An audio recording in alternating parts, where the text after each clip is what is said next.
as you know, cataloging my decks and doing little initial impression videos just to have a record of all of them as I go through them. I decided to start alphabetically through the A's, and this one, you'll remember, I'm going to be using as a illustration in my new journal. So before it ends up inevitably pasted in the pages, I thought, well, you know, it deserves a little limelight, and it is going to be part of my catalog, so I wanted to do a quickie on it.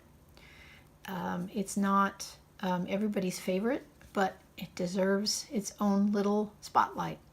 So here we go. I saw this, of course, on Simon's review. This is another hashtag Simon made me do it. So I ordered it from Astrology Answers on their site, and it's fairly cheap. And if you look at it, the box already kind of has some owies on it. It wasn't easy to open, and it was very thin cardboard. So yeah, the box isn't that great, but you know, it is just a box, and this will end up in my journal, and the box will probably be tossed anyway. So they call it their Master Tarot deck. There's no guidebook at all, not even a little white book. So it is a definite Rider-Waite clone.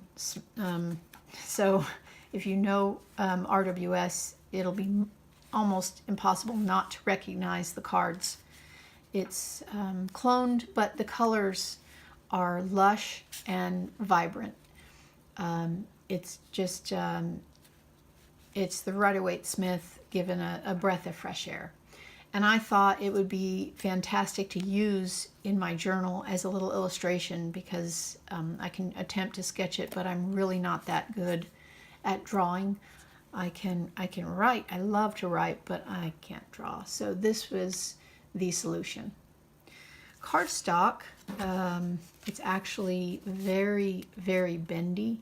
I like them on the thin side, but this is pretty thin. It's not as bad as, say, you know, a piece of paper, but it is very thin. I don't know if you can see it, but it has a kind of a linen pattern. There we go, a little linen pattern on it, so you can kind of feel that. And in comparison to Pamela Coleman Smith, it is the same height, but slightly wider.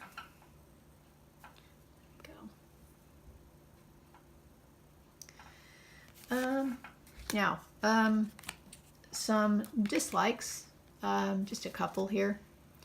The Hierophant. This particular rendition, for some reason, when I look at it, I think of the Quest for the Holy Grail. It looks kind of a little comical to me. I don't know why. It just does. And then the World card. You'll notice the corners, they have their framework almost covering up the human, the eagle, the bull, and the lion. So you almost can't really see them. When you compare that to, say, the Wheel of Fortune, they managed to kind of squeeze them in there. But on the World card, they almost, you know, completely covered them up. So those are the not likes. The likes, the knights are great. I love the energy here of the Knight of Swords, the horse, the sky, and the Knight of Wands, of course, also. That horse is fantastic, and his expression, his tunic, it shows energy and fire. He is charging into whatever he's going to get in trouble with. The Empress is also beautiful. When you look at the light streaming through the trees, looks like some sunlight here, and the waving of the wheat. It's a lovely card. And then, of course, my deal breakers. The High Priestess, which I do like. I love the ferns back here. I love the mist along her feet. her expression as well.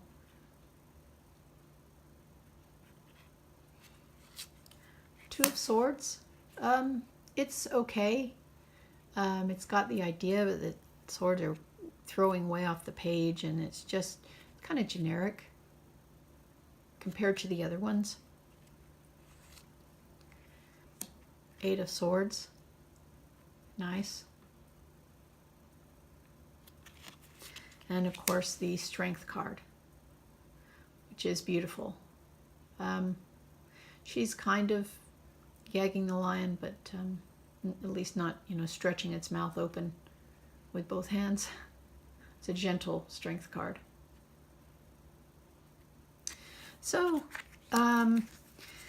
that's it for the little sneak peek. I always grade them, as you know. I would probably, I don't know, there's no guidebook, so 0. The box would just get a 2. Cardstock,